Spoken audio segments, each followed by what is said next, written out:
നിങ്ങളുടെ ഈ പാർട്ട്ണറും അദ്ദേഹത്തിനോ അല്ലെ അവർക്കൊരു ഭാര്യയോ ഭർത്താവോ ഉണ്ടായിരുന്നിരിക്കാം.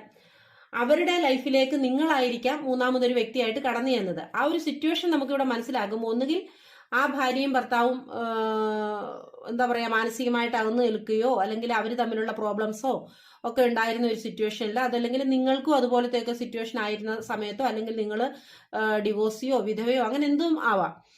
അല്ലെങ്കിൽ ഭാര്യ ഇല്ലാത്ത ആളോ അല്ലെങ്കിൽ ഭാര്യ മരിച്ചു പോയാളോ, അങ്ങനെ സ്ത്രീ ആയാലും പുരുഷനായാലും കേട്ടോ, അത് കണക്ട് ചെയ്ത് വായിച്ചോളുക. അപ്പോൾ അങ്ങനെയുള്ള ഏതെങ്കിലും ഒരു സിറ്റുവേഷനും ആകും. അപ്പൊ അങ്ങനത്തെ ഒരു സിറ്റുവേഷനിലായിരിക്കാം നിങ്ങൾ തമ്മിൽ പരസ്പരം കണ്ടുമുട്ടിയിട്ടുണ്ടാവുക, നിങ്ങൾ അടുപ്പത്തിലായിട്ടുണ്ടാവുക.